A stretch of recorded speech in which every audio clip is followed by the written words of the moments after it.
Welcome back to the Berg Podcast. Thanks for joining us today. Today we've got myself, Brian. We've got Dan. Hey, everybody. And we've got Ford. Hey, how's it going? And we're going to talk a little bit from a historical perspective as to how we arrived at having the variety of divisions that we have inside of our organization today, what it means to us, why it happened, and what we hope it looks like or how it means to our clients. All right, so we're going to go back. We're not going to start back at the first machine and all that crap because everybody's already heard that story. But we're going to start like about 10 years ago. And, when we started this company, we were basically doing residential work. That's how a lot of excavation companies get started. We started dabbling into some like commercial stuff. And as we got into the bigger projects, we were having trouble focusing on the smaller projects that needed more touches with the client. I always make the equation. We have $1 million job here and we have someone going to find us $3,000 a day if we don't get it done. I'm going to focus on that because that could cost us a lot of money. And then the smaller job where, the homeowner it's very important to them. It's their home lot. It's where they want to live. They have a lot of money wrapped up into that, but it's smaller on our end. We just lost focus on them because we just couldn't divert our attention to both sides. So that kind of divided us into two in the beginning because that's when we brought Scott on because of the fact that we needed someone that was client focusing to be able to deal with the projects with the people that needed to be, we'll just say politely, their hands held more. And then we started to do the other stuff. So then we had like the heavy civil / landfill division and we had special projects. So we had small projects that were, residential in size, and then we were doing very large projects. Then came along commercial because we realized that if we don't have landfill jobs, because there's only so many of those out there, we needed something for steady work because we couldn't just go for 8 to 10 months and then maybe not have a job for 6 months, and then we would not have work for the crew. Along came commercial to steady that out so that we have work continuously. It's still dirt work across the board of all three divisions at that point, but it was just a little bit different client bases. And then in 18, when we merged with Colt, we brought the paving division in-house, and they service everybody, but their ability is to deal with the blacktop piece. So that's how we got to the point of where we are and why we did it at this point. The other factor is there's some benefits to special projects. It has a great chance to be able to work with the community on a much closer basis, on a daily basis. And also, they're in the residential world where, when we were building this company, we went through the 2008 crash. And the first thing that we were able to notice when there was going to be an issue was when residential slowed. So having our hand in that at all times is always very important because it kind of gives us a litmus test on where the economy is going and helps us make decisions for our future. So we got those 4 primary divisions, and for us, it sort of came out of necessity to spread our workload a little bit, right? If I hear what you're saying.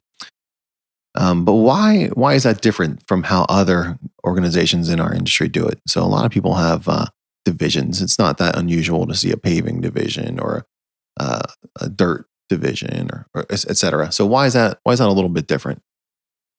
Yeah. So when you talk divisions in excavation companies, a lot of times as they get bigger, you're talking the difference between physically doing different things. So you're talking, you would have a paving division, or you might have a concrete division. You get big enough, you might have like a erosion control division. But your soil division, your earthwork excavating division, most people would keep together.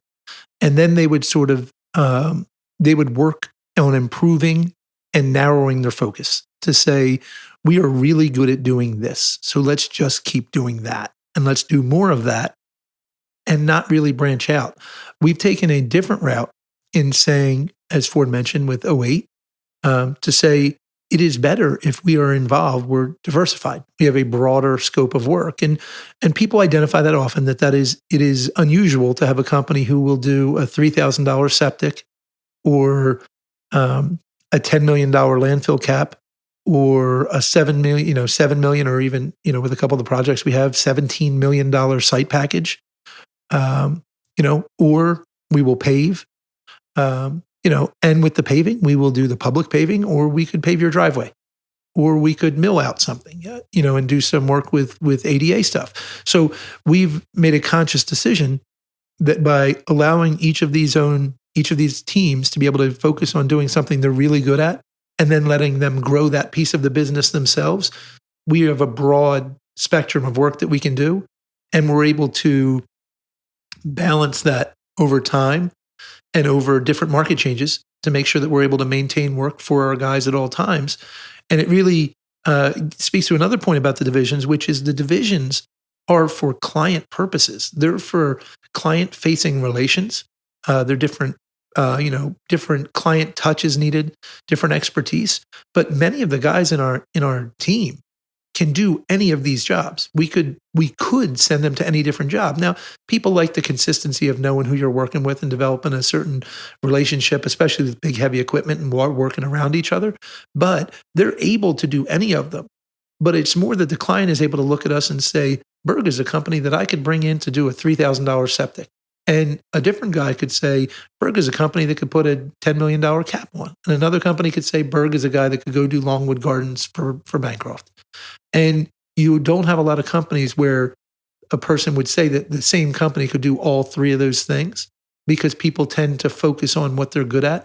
Whereas it's another way we are different from a lot of other people in this industry, where we want to say we want to be good at many things and be able to do each of those efficiently.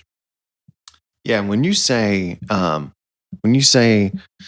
it's for clients, right? It's how we sort of define our capabilities, our capacity statement for our clients. I think that's important, right? Because what we're really saying is it doesn't necessarily define the only thing our crews can do. So, we've talked about this a little bit before. I know, especially when we were a smaller company, every man had to do everything, right? Jack of all trades, master of none. No, I mean, we've actually heard it from different clients. When we first got into landfill, and our website at that point just didn't talk about that kind of work. When we're newer on the block than a lot of our competitors are, even though we've been here almost 20 years now. And, some people have to look us up to find out, what we can handle. And so that's where this really boils down to is, we've heard little homeowners say, oh, I didn't call you because I thought you only did big work. Or a big client being like, oh, I don't know if they can handle that because we've seen them do, a house addition or something like that. So that's where the client facing and having these so well defined on like our website and, on some of our social media is important, because we're not targeting everybody. Each one of those posts is targeting a specific group of possible clients. I remember 5 years ago, 6 years ago, Dan, you, Mike, and former superintendent here had to go to a meeting for a job because the customer had never heard of us or hadn't worked with us in the past and didn't have experience with us. And so doing the way we did the website now, it allows them to look and see that we have the capacity to handle many different types of excavation work. Yeah, and additionally, besides just the clients being able to see our social media posts or go on our website and see that we are capable, when they reach out, the leaders of those divisions are then able to react and interact in a way that makes them feel like we are the appropriate company that is capable and able to do the work that they want done. And that's really important, because a client wants to come in and feel like if it's a homeowner, they want to be able to call Scott and say, you put this estimate together, I want to do this. And Scott might have to take 10 minutes talking to them about, just a minor change that would just be snap of a fingers on a normal basis for our team. But it is important to these people. It is no less important or more important than another job to the company or in the scope of the work. But to them, it's very important. And we all know that, regardless of what we do, what our responsibilities are here, we have houses, we have families at home. And when you do something on your own house, it always feels a little bit more important to you. You pay a little bit more attention to it. And so everything that Scott does, that Scott's team does, is doing that, whereas when you're dealing with commercial, that's a completely different thing. They want to know that you can do the paperwork and that you have done this before and that you have the the equipment and the schedule bandwidth to be able to do that. So that's a different conversation from a PM. And then when you get into the bigger, heavy civil stuff, now you're going to have a discussion about, do you have the bonding capacity? Do you have the financials to support the long-term cost of this project to spread them out? So they're very different conversations. And we felt like dividing into divisions allows each person to focus on what they do and improve it, while still allowing our team to remain a single team behind that, who can approach any job in concert. In any group of them can be put together to build a very cohesive and solid team, because it's just one team, but the leaders of those teams have responsibilities that are broken into divisions. Yeah, and when I don't want to oversimplify it, because it's specialized work, but when you really get down to it, we're asking our guys to do similar things, and a lot of times we're just changing the scale and the scope, right?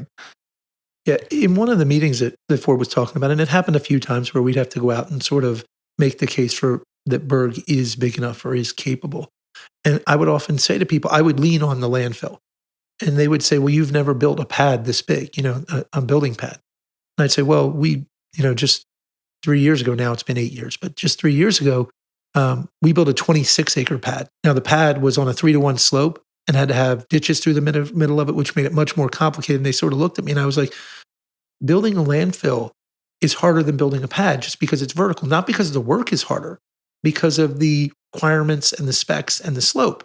So in what world, if I could build you a 26-acre pad that's perfect and within a 10th on a slope, could I not build it flat? And that was sort of the angle we took until we can now say, well, we've built a 300,000 or 400,000 square foot pad. I don't have to say that anymore. Brad or Mike doesn't have to say that. We've built that in. But to your point, Brian, the work is very similar.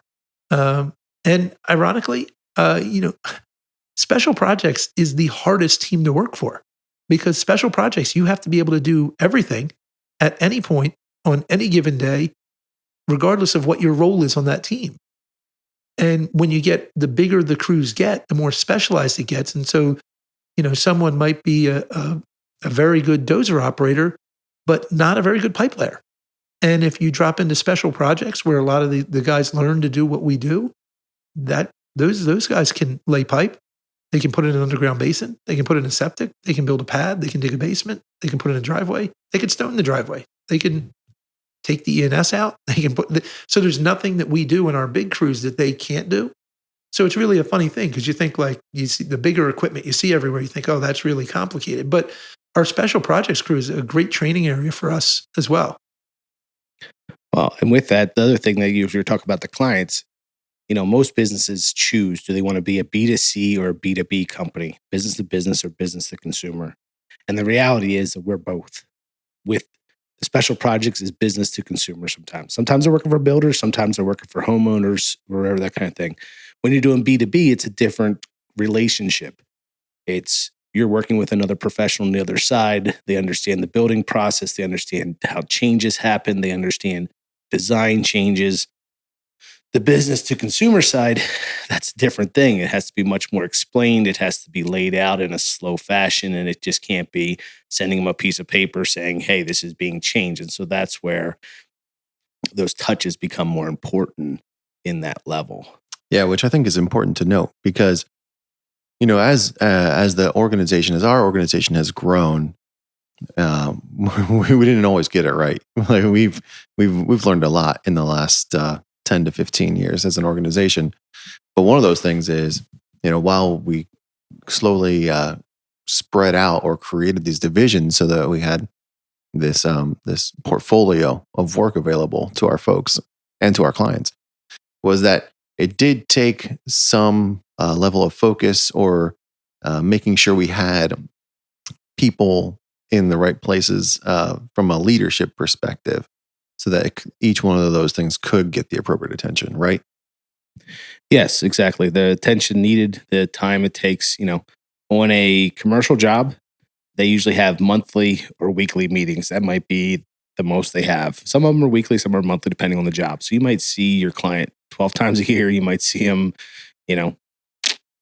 52 times a year, depending on what it is. But on a residential job, you might see them 5 times in 2 days type thing. So that's where having the right person that can handle that communication and manage that type of relationships is so valuable. Yeah, perfect.